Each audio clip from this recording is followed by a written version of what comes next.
ဇွဲကပင်တောင်အောက်ကဟိုတယ်9ခုထဲမှာဇွဲကပင် Valley Resort and Spa ကတော့အလှဆုံးပဲကျွန်တော်အတွက်ပြောတာပေါ့နော်တဘာဝအလှအိမ်နဲ့ပြည်နေတဲ့ဟိုတယ်လို့ပြောရမှာပဲမြို့နဲ့ကတော့ဝေးတယ်မြို့ပြင်မှာလို့ပြောလို့ရရပေါ့နော်15မိနစ်20အဲ့လောက်တော့အသွားပြန်လုံးအောင်မယ်ဘာလို့ဒီဟိုတယ်က view ရန်ကောင်းလဲဆိုတော့ဒီဇွဲကပင်တောင်ကြီးကိုမျက်နှာမူထားလို့ပေါ့နော်ဒီမှာ parking area ကလည်းအကျယ်ကြီးပဲ security ကလည်းအများကြီးရှိရဆိုတော့ safety လည်းအဆင်ပြေဗျာ EV ကားတွေအတွက်အားသွင်းလို့ရတဲ့နေရာလုတ်ပေးထားလာတော့ကျွန်တော်မမေးလိုက်ရဘူးဗျာ sorry စဝင်လာကြတဲ့ဗျာဒီ resort ကြီးကလဲခဲတဲ့မြခီးပင်ပန်းလာတယ်ဗျအားလုံးပြေပြောက်စီဗျာဒီအပင်နေကြားထဲမှာကြီးလိုက်ဗျာစိမ့်စိမ့်ဆူဆူလေးနဲ့ဆိုတော့ reception လေးအရင်လိုက်ပြပေးမယ်ဗျာဒီဟိုတယ်မှာတော့အိမ်မွေးတိရစ္ဆာန်ခေါ်လာလို့မရဘူးပြီးတော့ဟိုတယ်က booking ကအမြဲပြည့်နေအောင်မလို့တလားလောက်တော့ booking ကြိုယူဖို့တော့လိုတယ်ဗျာမဟုတ်လဲ cancel အခန်းတွေမေးကြည့်ပေါ့နော်ကျွန်တော်လဲ cancel အခန်းရလို့ရောက်လာတာပါကျွန်တော်လဲ booking တင်တာလုံးဝအခန်းတွေကပြည့်နေတော့မရဘူးဗျာဒီ resort မှာကအခန်းဈေးနှုန်းတွေ2,200,000ကနေ3,200,000ထိရှိပါတယ် extra person ဆိုရင်တော့8,000ယူပါတယ်ဒီ resort မှာ bungalow တွေလုံးဝမရှိပါဘူး building တွေပဲရှိရပေါ့နော် building တွေကအပေါ်ထက်နဲ့အောက်ထက်ဆိုရင်အောက်ထက်က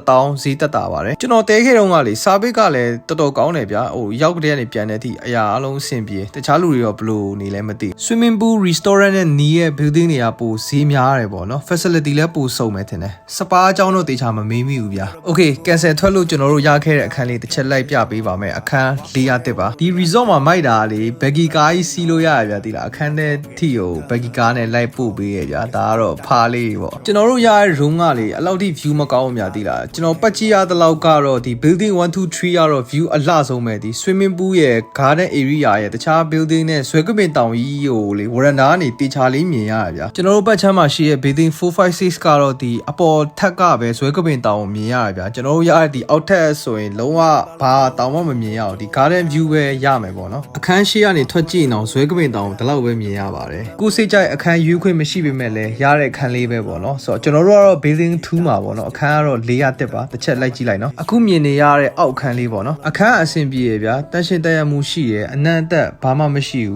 းပြီးရင်မီးက24နာရီရတယ်ဗျာပြီးရင်အခန်းကကျယ်လဲကျယ်တယ်သူများကြီးပြောရမှန်တယ်သိလားဒီ hotel မှာသုံးပေးထားတဲ့ mattress ကလေတော်တော်လေးကိုအိတ်လို့ကောင်းပြီးတော့ quality တော်တော်ကောင်းတယ်ဗျာအားနေချက်ကဒီ hotel မှာလေ bungalow မရှိဘူးအကုန် building တွေပဲသိလား bungalow ကြရင်တော့ my fan and resident by အမတာမှာရှိရအခန်းတွေကလေ maintenance တေချာလုပ်ထားတာတွေ့ရပါတော့တန့်ရှင်းပြီးတော့လုံးဝအသစ်တိုင်းပဲအနက်သက်ကင်းနေရလေးကိုသဘောကျရဗျာ aircon ကတော့ wire remote controller သုံးပေးထားတာတွေ့ရတယ်အားသွင်းမှုအတွက် plug တွေလည်းတေချာလုပ်ပေးထားရဗျာပြီးတော့ဒီမှာအမိုက်ပုံလေးကိုကြည့်လိုက်ပါအောင်လို့ချစ်စရာလေးချင်းတောင်းလေးနဲ့ဒီ hotel ကိုစောင်းကြိုက်တာတခုရှိရဗျာ laundry service ပဲညနေရမှာအပ်ထားရဗျာညရောက်တော့အကုန်ရနေပြီတဲ့ချစ်စင်ကြီးပဲလေလောက်ထိမြန်မယ်မထင်တော့ဘူးဗျာပုံမှန်ဆိုရင်တော့အနည်းဆုံး1ရက်လောက်တော့စောင့်ရရဗျာသိရမလား okay ဆိုတော့ toilet လေးတစ်ချက်လိုက်ကြည့်ကြမလား toilet လေးတော်တော်တက်ရက်ပြီးအနက်သက်ကင်းတယ်ပြီးတော့ hot and cool shower ရတယ်တခြားအခန်းတွေကတော့ဘတ်သက်ပါပြီမဲ့ကျွန်တော်တို့အခန်းကတော့ဘတ်သက်မပါပါဘူး resort ကလေမြို့ပြင်မှာရှိရဆိုတော့ line ကတော့အယမ်းမမိဘူးဆိုတော့အလုံးနဲ့လာမဲ့လူတွေအဲ့ဒါလေးတော့တစ်ချက်တတိထားပေါ့နော် mobile data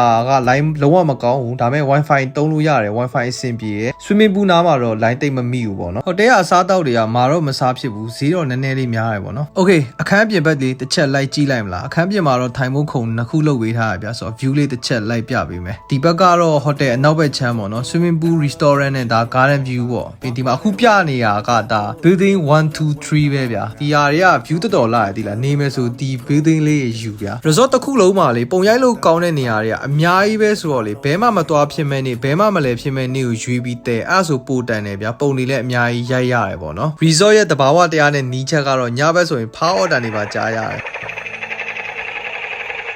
်တရေရှိမရှိတော့မသိဘူးကျွန်တော်တို့ကတော့ရေကူးပြီဗျာမိုးရွာလို့ထင်တယ်ရေလာကူးရဲ့လူတယောက်မှမရှိဘူးကျွန်တော်တို့အဖွဲ့တစ်ဖွဲ့တည်းပဲရှိတယ်အေးလို့ရေမကူးဆိုတဲ့လူတွေကိုနားမလည်နိုင်ဘူးဗျာပအံမဒီအေးစိမ့်စိမ့်လေးနဲ့ရေကူးရတာဟောတကယ်အနစ်ဗျာဒီလားဇွဲကပင်တောင်ထိပ်မှာမီးထွန်းထားတာကိုဒီဟိုတယ်ကလမ်းကြည့်လဲမြင်ရတယ်ဗျာဒါဇွဲကပင်တောင်ထိပ်ပေါ့နော်ဇွဲကပင်တောင်ကြီးကိုကြည့်ပြီးရေကူးရတာတော့လုံးဝအထာကျရဗျာဒီဘဲတွေကိုကြည့်အောင်လို့ရေကူးနေရလားရေနစ်နေရလားမကွဲဘူ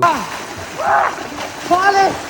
See something လေ see something bitch see something let's go နှစ်ပြည့်ရချင်းမို့ခုမြင်နေရတာကတော့ restaurant ပေါ့နော်မနက်စာလဲဒီမှာပဲကျွေးရဆိုတော့မနက်ကျရင်ကျွန်တော်တစ်ချက်လိုက်ပြပေးပါမယ်ဆိုတော့ညတော့အိပ်ပြီဗျာမနက်ပြန်တွေ့မယ် okay အားလုံးပဲ morning မှာမနက်9:07 မိနစ်ရှိပါပြီ breakfast သွားစားပါမယ်လိုက်ခဲ့ကြပါကျွန်တော်နေတဲ့အခန်းနဲ့ restaurant နဲ့တော့ဝေးတယ်ဒါပေမဲ့ရန်ကုန်မှာမရနိုင်တဲ့လေကောင်းလေတက်နဲ့ဒီစိမ့်ဆူနေရဲ့အပင်ရှုခင်းတွေကြည့်ပြီးတော့အေးဆေးလေးသွားမယ်ဗျာဇွဲကပင်တောင်ကြီးကိုကြည့်ပြီး breakfast စားရတော့မယ် hey breakfast time ကတော့7 to 9:30ထင်တာပဲအစားတောက်ကတော့ရွေးချယ်စရာနည်းတယ်ပေးရတဲ့ဈေးနဲ့ရှင်တော့မြို့ထဲဟိုတယ်လောက်တော့ choice မရှိရတော့တွေ့ရတယ်ပေါ့နော် okay ဘာလဲတစ်ချက်လိုက်ကြည့်လိုက်ပေါ့ဒီမှာရှိရဲ့ဒိန်ချင်နဲ့လက်ဖက်ရည်ရလေးတော်တော်ကောင်းတာတော့တတိထားမိရဲ့နော်ဒီဘက်မှာတော့သမင်းကြော်ခောက်ဆွဲကြော်နဲ့ကြက်သားရှိမယ်ပေါ့နော်ပြီးရင်ကောက်ညင်းပေါင်းနဲ့အကျော်စုံရှိမယ်ကျွန်တော်အကြိုက်ဆုံးကတော့အာလူလုံးကြော်နဲ့ကြက်သားကြော်တော့အကြိုက်ဆုံးပဲပြီးတော့ဒီမှာခန်းချင်ဒီ sauce လည်းထားပေးထားတယ်အားလေးတော်တော်စားလို့ကောင်းတယ်ဗျာပြီးတော့ဒီဘက်မှာတော့အချိုတဲဖို့အတွက်အသီးစုံနဲ့ cake ဘာညာပေါ့နော်ထထားပေးရပြီးတော့ဒီမှာပေါင်မုတ်မီးကင်ပြီးတော့စားလို့လည်းရရဗျာကော်ဖီလည်းကိုယ်စိတ်ကြိုက်ဖြော်ခိုင်းလို့ရရဗျာပြီးတော့ဒီကလက်ဖေးကြီးလည်း try ခဲ့ကြနော်ကောင်းတယ်လို့တော့ခံစားရတာပဲတမင်းပါယူထားတယ်ကြောက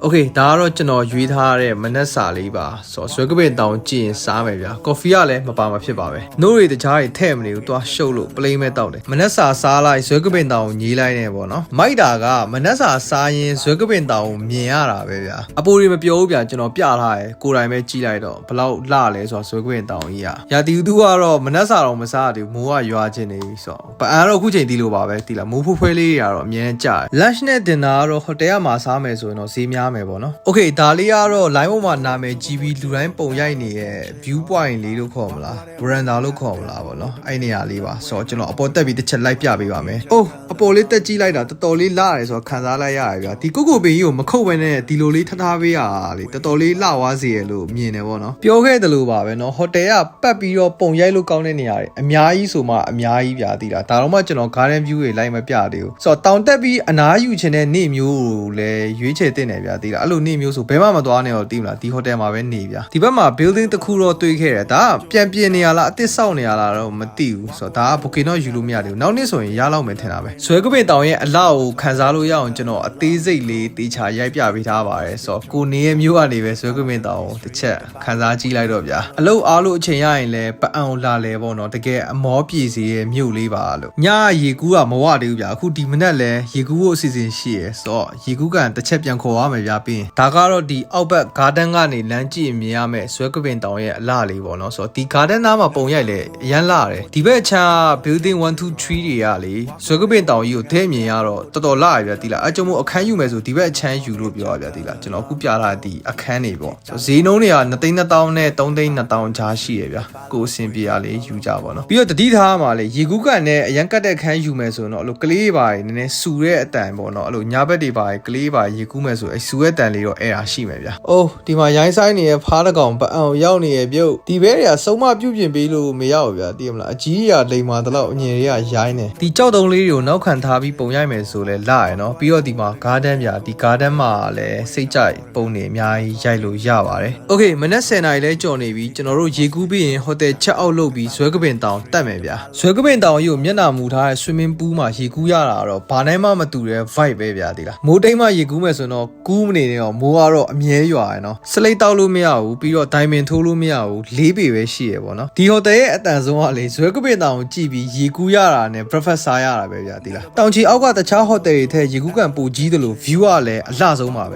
ရေကူးရင်းနဲ့တောင်တန်းတွေရဲ့အလှကိုကြည့်ရတော့လုံးဝကျွတ်စင်ကြီးပဲလေပအံမှာအမြဲမိုးရွာနေတော့အေးတာတော့မှန်တယ်ဒါပေမဲ့ရေကူးကန်ထဲဝင်လိုက်လို့ရေဆိုသွားရင်တော့အဲ့လောက်မချမ်းတော့ဘူးဗျာဒီလားကိုယူထားတဲ့အခါ mountain view မရရင်တော့မှ swimming pool နဲ့ breakfast စားရနေရတော့ mountain view ရတယ်ဗျာ view လာရုံတင်မဟုတ်ဘူးဗျာတိတ်ဆိတ်ပြီးတော့လည်းတော်တော်အေးချမ်းပါတယ်အကြီးတွေကလိမ်မာသလောက်အငယ်တွေကရိုင်းနေဆိုတာဒါပေါ့ဗျာကျွန်တော်လောက်ဒီကောင်တွေကိုစုံမကျွန်တော်ပဲရှိရဒါပေမဲ့ဒီကောင်တွေကလုံးဝပြုပြင်ပြောင်းလဲပေးလို့ရတဲ့ထဲမှာမပါဘူးဗျာဒီလားဟိုတယ်ကလေဘယ်နေရာကြည့်ကြည့်မိုးရွာထားတော့အပင်တွေအပြည့်နဲ့မြက်ခင်းစိမ်းအပြည့်နဲ့ဆိုတော့စိမ့်ဆူဆူနဲ့တာရတယ်ပေါ့နော်ဒီဇွဲကပင် Valley Resort and Spa နာမည်လဲကြီးပြီးသားဆိုတော့ညွန်ပေးစရာတော့မလိုပါဘူးနော် booking တင်တဲ့အပိုင်းပဲနည်းနည်းဒုက္ခရောက်မယ်ဗျာတဲရတာအဆင်ပြေပါတယ်မြို့ပြရဲ့ဆိုင်ကယ်တန်ကားတန်နဲ့ဝေးပြီးညက်တန်ဖားတန်တွေနဲ့လေအေးလေးရယ်မိုးရွာရဲ့ကြားတဘာဝအလှတွေနဲ့ nature resort တစ်ခုလို့ပြောလဲမမှားဘူးပေါ့နော်ဆိုတော့နေ့တိုင်းလာမတဲနိုင်တော့မှပအံရောက်ရင်တရက်လောက်တော့တဲခဲ့ဗျာခဏနေကျွန်တော်တို့ဇွဲကပင်တောင်တက်ပါမယ်အခါကျရင်လည်းဗီဒီယိုတင်ပေးပါမယ်အားလုံးပဲကျေးဇူးပါ